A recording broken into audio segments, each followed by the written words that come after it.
नमस्कार, मी भाग्यश्री पारनेरकर आणि आपण पाहत आहात डिजिटल विवेक।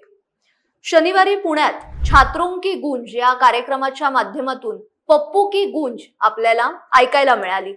राहुल गांधी यांचा विषय काय होता तर भारतीय कुटुंब व्यवस्था कशी महिलांच्या विरोधात आहे, हिंदू धर्मात कसं महिलांना दुय्यम स्थान आहे, मनुस्मृतीमध्ये कसं महिलांच्या विरोधात लिहिलंय, महिलांना पारतंत्र्यात ठेवलंय, असं सगळं ते बोलले। आता ज्या पुण्यात राहुल गांधी भारतीय कुटुंब व्यवस्थेविरोधात किंवा महिलांच्या पारतंत्र्याबद्दल बोलत होते, त्याच पुण्यात एका महिलेनेच ज्यांना संपूर्ण महाराष्ट्र हिंदवी स्वराज्य जननी म्हणून ओळखतो अशा राजमाता जिजाऊंनी मुघल आक्रमकांविरोधात पुण्यातूनच लढा सुरू केला।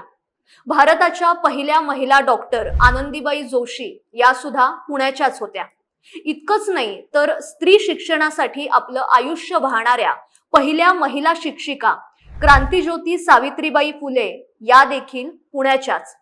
त्यामुळे ज्या पुण्याने देशाला आणि महिला सक्षमीकरणाला एक नवी दिशा दिली, तिथेच येऊन महिलांना अधिकार नाहीत असं म्हणणं हे केवळ आणि केवळ अज्ञान आहे।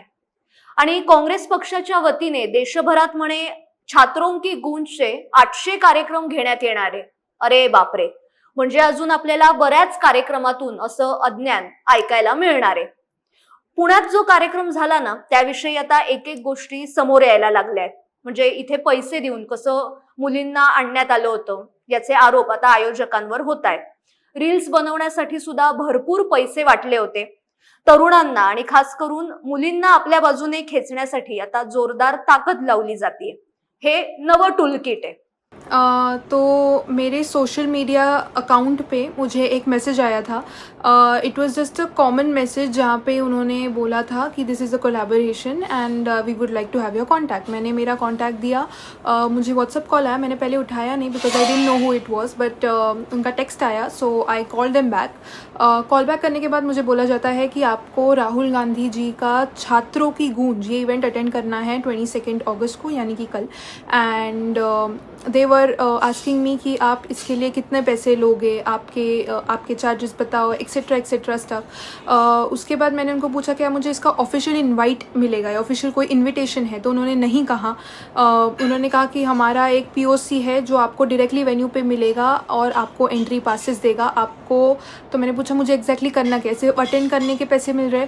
तो इज़ लाइक कि नहीं, आपको राहुल गांधी जी के साथ इंटरैक्ट करना है, इंटरैक्ट करने के बाद आपको वो इवेंट को कवर करना है, इवेंट कवर करके आपको 2-3 वीडियोस बना के डालने हैं। आपको भी वहाँ पे अलग अलग लड़कियों को बुलाया है, स्टूडेंट्स को, जहाँ पे आपको उनके साथ इंटरैक्ट करना है और वीडियो डालना है। So this was something like very concerning and they were ready to pay me 25,000। So 25,000 जो फाइनल कॉल आया तो उसमें उन्होंने मेरे को 25,000 में मुझे कन्फर्म किया as an influencer to go there and as a student to interact with Rahul Gandhi.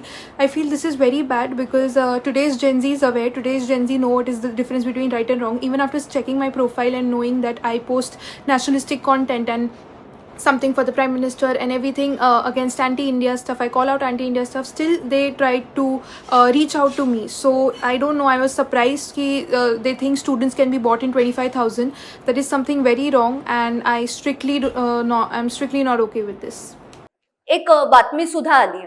Maharashtra आणि कर्नाटक सीमेवर काँग्रेस नेत्याची 27 कोटींची रोकड जप्त करण्यात आली आहे आणि या कार्यक्रमाच्या एक दिवस आधीच ही रोकड जप्त करण्यात आली आहे। एवढी मोठी रोकड महाराष्ट्रात काय येत होती हा एक प्रश्नच आहे।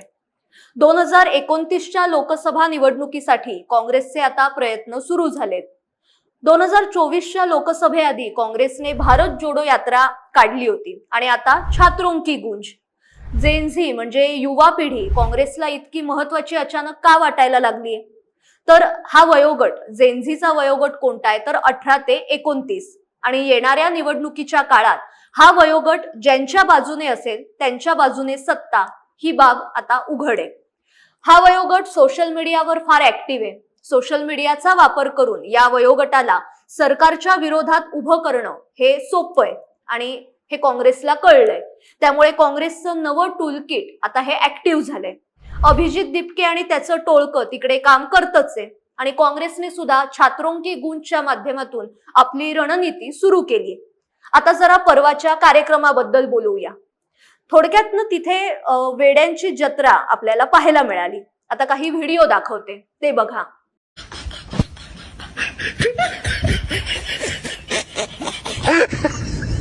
प्रणिती शिंदेचं आपण समजू शकतो, म्हणजे त्यांना आनंद होणं स्वाभाविक आहे. पण सुषमा अक्कांचं काय? म्हणजे त्या काय एवढ्या आनंदात टाळ्या वाजवतायत? यांचं कसं आहे माहिती का? बेगानी शादी में अब्दुल्ला दिवाना. आणि आपले ते भांडूपचे देवानंद म्हणजे खासदार संजय राऊत, त्यांचं मात्र काहीतरी वेगळंच. म्हणजे मेक्सिकोचा एक व्हिडिओ दाखवलाय आणि ते सांगतायत की राहुल गांधींच्या कार्यक्रमाला तुफान गर्दी आणि अमित शहा यांना त्यांनी टॅग केलंय आणि त्यात असं म्हटलंय की हिम्मत असेल तर या तुफानाला अडवून दाखवा. अरे बापरे, आता त्या मेक्सिकोच्या तुफानाचा आणि अमित शहांचा काय संबंध? कशाला ते त्याला अडवायला जातील? यांचं ना जरा अवघडच आहे बाबा. आता जरा कार्यक्रमातल्या कंटेंटवर बोलू. हा एक महत्वाचा विषय. संपूर्ण कार्यक्रमात मुलींना, महिलांना केंद्रस्थानी ठेवण्यात आलं होतं. पप्पू महाशय काय म्हटले तर मनुस्मृतीने महिलांना गुलाम बनवले.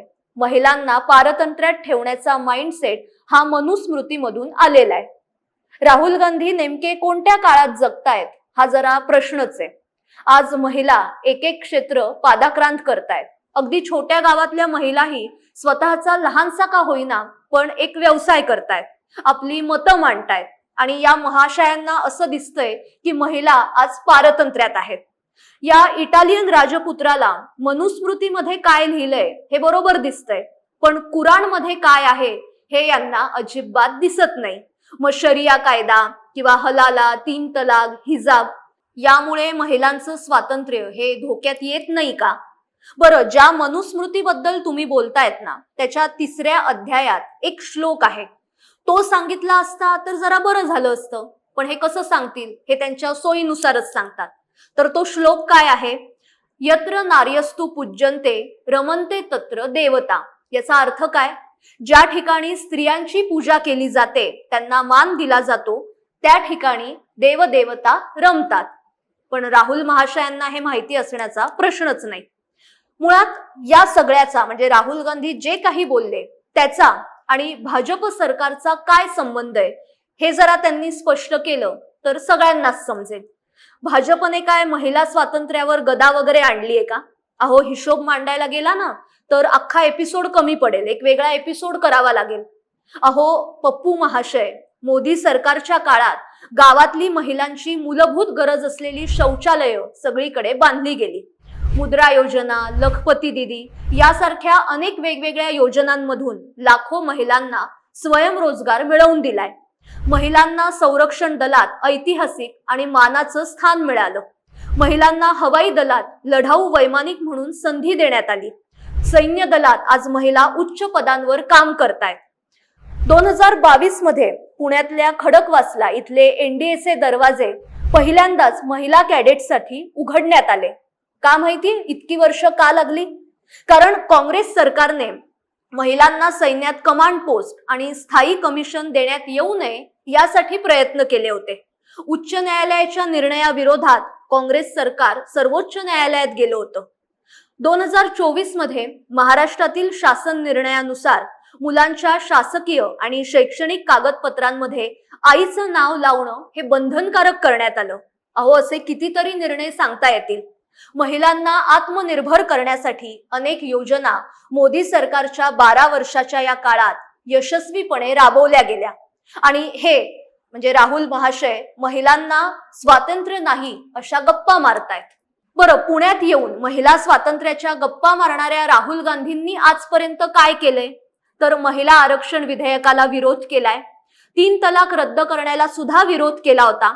राजस्थानात भौरादेवी प्रकरणात बलात्कारांच्या समर्थनार्थ याच काँग्रेसने सभा घेतल्या होत्या. यांचे खायचे आणि दाखवायचे दात हे वेगळे. अहो, 60 वर्षात तुम्ही जे करू शकला नाहीत ना ते 12 वर्षात मोदी सरकारने केलंय. बरं, आता सध्या भाजप शासित 17 राज्य आहेत. तिथे एकूण 41 महिला मंत्री आहेत आणि तुमची 4 राज्य आहेत, केरळ, तेलंगणा, हिमाचल प्रदेश, कर्नाटक. इथे किती महिला मंत्री आहेत तर एकूण 4 महिला मंत्री आहेत. बरं, याआधी तुमची सत्ता असताना 17 राज्यात काँग्रेसची सत्ता होती, तेव्हा फक्त 17 महिला मंत्री होत्या. तुम्ही काय केलं महिला स्वातंत्र्यासाठी किंवा राजकारणामध्ये महिलांची संख्या वाढावी यासाठी तुम्ही काय केलं?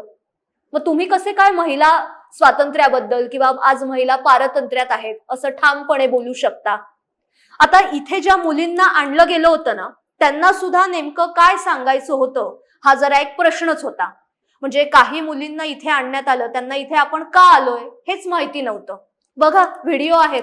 कुठून आलेला आहात? कोणत्या कॉलेजमधून आलाय तुम्ही? आम्ही भारती कला विद्यापीठ कॉलेजमधून अच्छा, आलो. काय या ठिकाणी होणार आहे? कशासाठी तुम्ही आलाय या ठिकाणी? छात्रों की गूंज कार्यक्रम होणार आहे. अच्छा, आणि काय तुम्हाला अपेक्षा आहे या कार्यक्रमात? आहे तर आम्हाला समजेल अजून एज्युकेशन अकाउंट. तुम्ही स्वतःहून आलाय की कॉलेजनी पाठवलंय तुम्हाला? अच्छा, ओके. तर आपण पाहिलं या विद्यार्थिनी ज्या आहेत त्या म्हणतायत की कॉलेजनी त्यांना सांगितलेलं हा एवढा उत्साह कसला आहे? काय नाही, ऍक्च्युली आम्हाला खूप दिवसांनी असा चान्स भेटलाय. आम्ही सगळे मध्ये कोंडलेले असतो, कधी जाऊ नाही शकत आणि स्पेशली पोरींसाठीच हे केलं गेलंय सगळं, तर आम्हाला खूप छान वाटत आहे. खूप दिवसांनी कसला चान्स मिळाला असं वाटतं? बाहेर जायचं, बाहेर निघायचा, स्वतःला एकदम खुलून बोलायचा वगैरे. आता 12th चालू आहे, सो बाहेर जाणं जास्त काहीच नाहीये. मी ते चिल करायला आलाय. खूप राहुल गांधीला बघायचंय, सर राहुल गांधीला बघायचंय. राहुल गांधींना बघायला एवढी का क्रेज? नॉर्मली न्यूज वगैरे मध्ये बघितलं ना, आता रियालिटी मध्ये बघणार आहोत. आता या व्हिडिओमध्ये काही 12वीच्या मुली आहेत. त्या काय म्हणतायत, तर आम्ही खूप दिवसांपासून घरात कोंडलेलो होतो आणि आज जरा आम्ही चिल करायला आलोय, आम्हाला छान वाटतंय, मोकळं वाटतंय. काही मुलींना प्रश्न विचारला की तुम्ही स्वतःहून आल्यात की कॉलेजने तुम्हाला पाठवलंय, तर त्या बिचाऱ्या मुलींकडे उत्तरच नव्हतं. एक म्हणतीये की फॅमिली आणि समाजाच्या बंधनात आम्ही अडकलेले आहोत.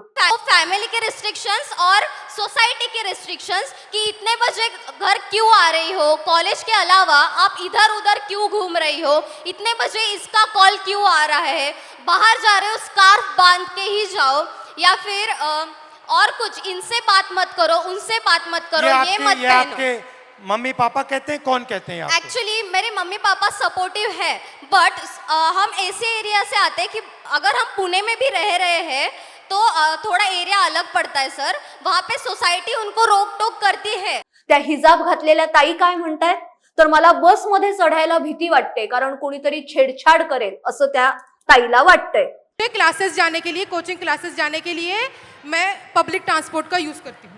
पब्लिक ट्रांसपोर्ट में भी लड़कियाँ इतना अनसेफ फील करती है कि कभी कभी ऐसा होता है कि अगर आप बस में चढ़ो और कोई आदमी के पास एक सीट खाली है बस की, तो आपको 10 मरतबा सोचना पड़ता है कि मैं बैठूं या मत बैठूं, मैं रुकूं कि कोई महिला के बाजू में सीट खाली हो जाएंगी, मैं उधर जाके बैठूं. तो ये सीट मिलने के बाद भी बैठने के लिए 10 मरतबा सोचना पड़ता है.